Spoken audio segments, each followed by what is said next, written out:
Então, pessoal, nessa sessão nós vamos fazer um cálculo da pressão, considerando as hipóteses, da teoria cinética de um gás, tá bom? Então, nessa imagem, vocês veem a ilustração de uma colisão de uma partícula, de uma molécula de um gás, com a parede do recipiente, ok? Como a gente viu, a hipótese é que essa colisão ela é uma colisão elástica. Bom, isso vai acarretar que a componente, no caso x da velocidade, que é a componente que é perpendicular à superfície do recipiente, ela vai inverter-se o seu sentido. Então, ela está no sentido positivo, Vx, após a colisão, ela vai inverter o seu sentido, no caso, ficar negativo, tá? Bom, então, como a pressão ela é a força exercida pelo gás sobre a parede do recipiente, né? E pensando no gás como composto de partículas, é fácil nós imaginarmos que ela é o resultado das colisões dessas partículas com as paredes. Tá? Então, essas colisões vão transferir uma força, nós podemos falar em transmissão de momento também, às paredes do recipiente. Ok?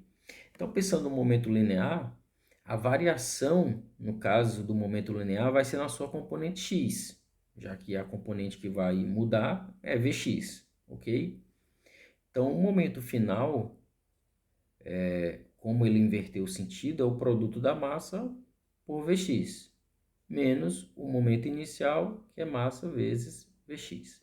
Portanto, a variação da componente x do momento da partícula é menos 2m Vx, ok?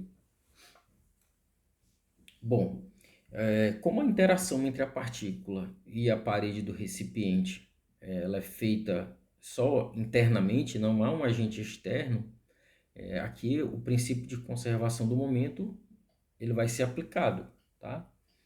No caso, esse momento, essa variação no momento sofrido pela partícula vai ser o momento, vai ser a variação sofrida pela parede do recipiente, o momento transferido à parede do recipiente, ok? Só que com o sinal trocado, no caso. Então, a variação do momento transferido à parede vai ser 2m Vx, tá? De modo que quando eu somo esses dois termos aqui, isso aqui tem que dar zero. Isso é a conservação do momento, tá? Muito bem, então agora como a gente quer fazer o cálculo da pressão, considerando o modelo cinético do gás, é importante a gente relembrar, né, que por definição a pressão é a força por unidade de superfície, ok? Então vamos imaginar um gás contido num recipiente, tá? Vamos imaginar que o volume é um volume unitário, por exemplo, 1 litro ou 1 metro cúbico, para facilitar os nossos cálculos, tá? E dentro desse recipiente contém um gás com suas partículas e as velocidades elas se distribuem de forma aleatória. Eu tenho várias partículas com velocidades com várias intensidades e várias direções, tá bom? Então nós vamos fazer um agrupamento discreto só para simplificar os nossos cálculos. Então nós vamos imaginar nesse agrupamento discreto que eu tenho n partículas com velocidade v1, n duas partículas com velocidade v2 e n partículas com velocidade v3 e etc. Tá? Então está aqui o nosso agrupamento discreto. De modo que quando eu somo n1 mais n2 mais n3 mais todos os outros termos, isso aqui vai me dar um número total de partículas n contido nesse volume unitário. Tá? Bom, nessa imagem a gente vê a ilustração de um infinitésimo de volume, que eu vou chamar de dV, tá? Bom, nesse volume eu tenho um feixe colidindo com uma superfície ds, tá? Bom, nós queremos calcular a pressão transmitida para essa superfície, tá? Considerando que esse feixe, essas partículas que compõem esse feixe estão se deslocando com a velocidade v1. Então, nós queremos a contribuição da pressão para esse primeiro grupo, tá? N1 partículas, ok? Bom, nesse volume unitário, eu tenho N1 partículas com velocidade v1, tá? No volume total, unitário, tá? Então, nesse infinitésimo de volume, dV, eu tenho Tn1 partículas, ok? Também com velocidade v1, é claro. Tá? Então, eu quero saber quantas partículas contidas dentro desse volume dV estão colidindo com essa superfície num intervalo de tempo dt, ok? Bom, como a única componente aqui que vai sofrer mudança, né, é a componente x, a gente vai olhar só para ela, tá? Então, olha só, efetuando aqui o produto do meio pelos extremos, nós vamos ver que esse número de partículas dn1 é igual a n1 vezes dv, tá? Onde esse infinitésimo aqui de volume dv, a gente pode reescrever ele de outra maneira, tá? Então, dv vai ser... deixa eu só apagar aqui. Então, olha só. dv vai ser igual a o produto desse deslocamento dx1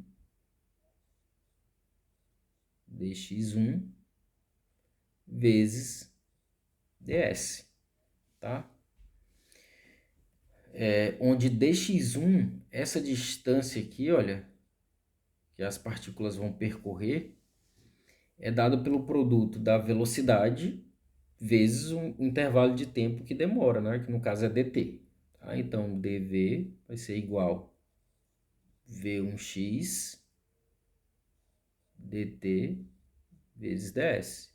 Então, nós vamos pegar e substituir aqui. Então, o número de partículas dn1 que vão colidir com a superfície ds no intervalo de tempo dt é igual a n1 v1x ds dt. Ok? Então, vamos guardar o nosso resultado. Ok. Então, olha só. Nós temos o seguinte, que uma partícula ela vai transferir um momento para a parede, né? E esse momento transferido, a gente acabou de mostrar que é 2 vezes a massa da partícula vezes v1x. Isso uma partícula, né? Então, no nosso volume dV, eu tenho dn1 partículas com velocidade v1. Então, a transferência do momento dessas dn1 partículas vai ficar dp1x igual ao número de partículas vezes esse momento transferido, tá? Portanto, aqui nós vamos ter dp1x igual dn1. Aqui nós temos as duas expressões, né, para esses dois termos. Eu tenho uma expressão para esse termo e para esse. Vamos substituir, então. dn1 está aqui, é n1 v1x ds dt, ok? Delta P1 é 2m v1x. Portanto, o momento transferido à parede por essas dn1 partículas vai ser n1, aliás, deixa eu voltar aqui, 2m, né? 2m, n1, eu vou ter aqui v1x ao quadrado, né? Porque eu tenho esse termo vezes esse, ds dt, ok? Bom, aqui vale a gente lembrar de outras definições muito importantes. A primeira é que a força transferida, nesse caso, é a variação do momento em relação ao tempo, tá? E a outra coisa é que a pressão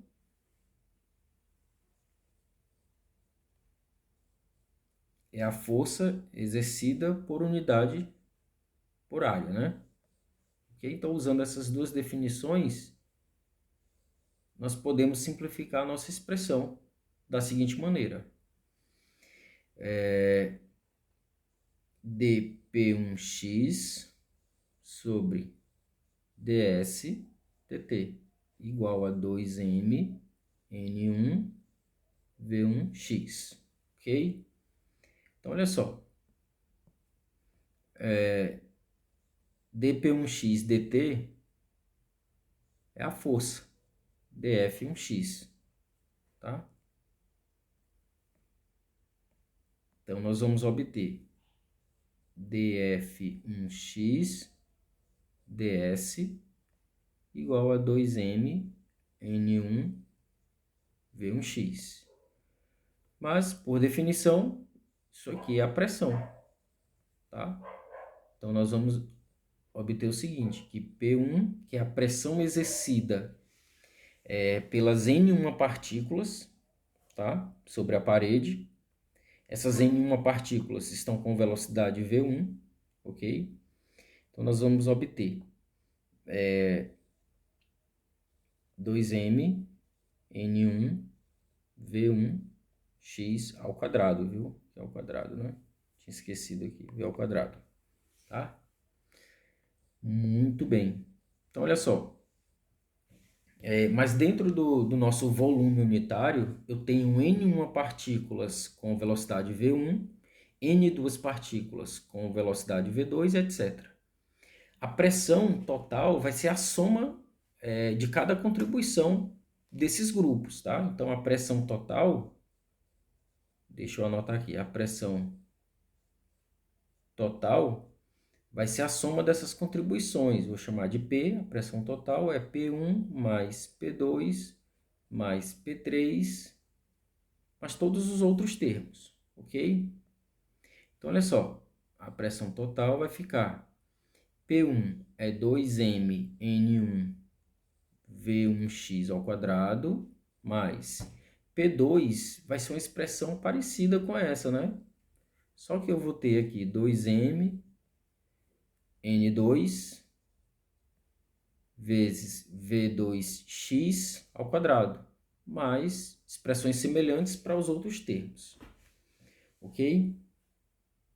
Então, a pressão total vai ficar, eu vou ter esse 2m que vai ser um fator comum, eu vou colocar aqui em evidência, e aí eu vou ter N1 V1x ao quadrado mais N2 V2x ao quadrado mais os outros termos. Eu posso colocar em termos de uma somatória, ok?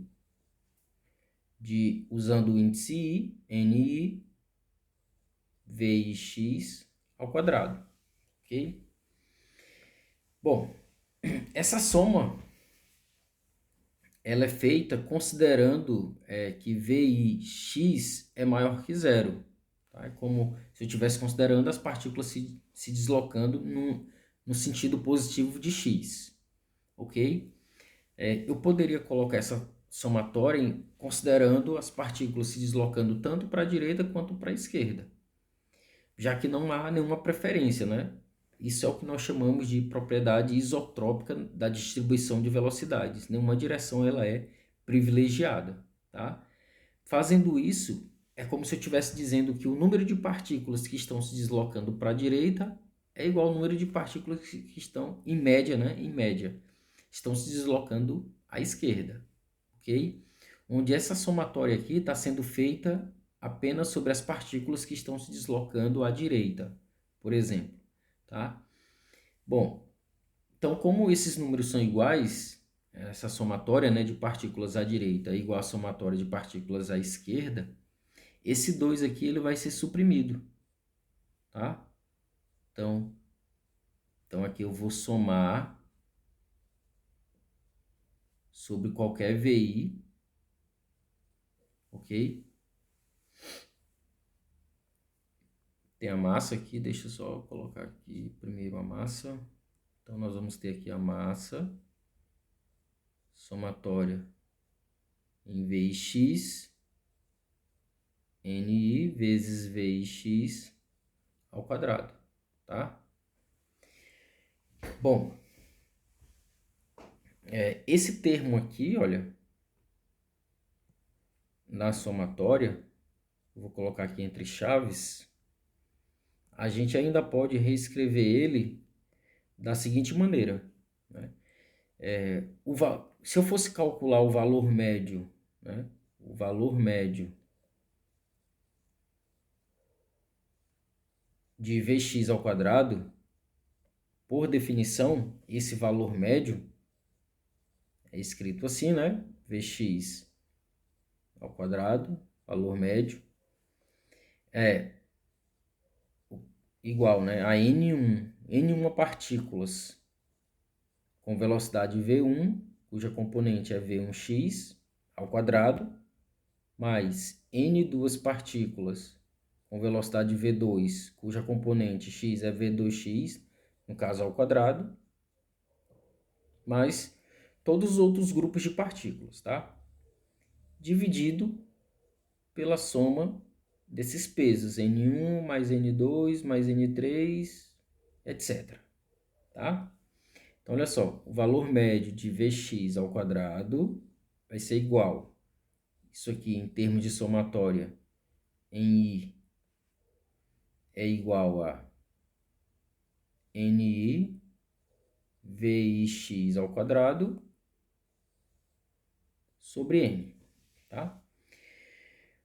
Bom, eu vou isolar esse termo que está no numerador, então nós vamos ter aqui somatória em I de NI Vx ao quadrado igual a N, valor médio de Vx ao quadrado, tá?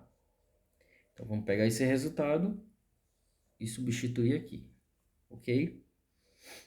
Bom, nós vamos obter que a pressão total vai ser igual a M vezes N, valor médio de Vx ao quadrado, tá?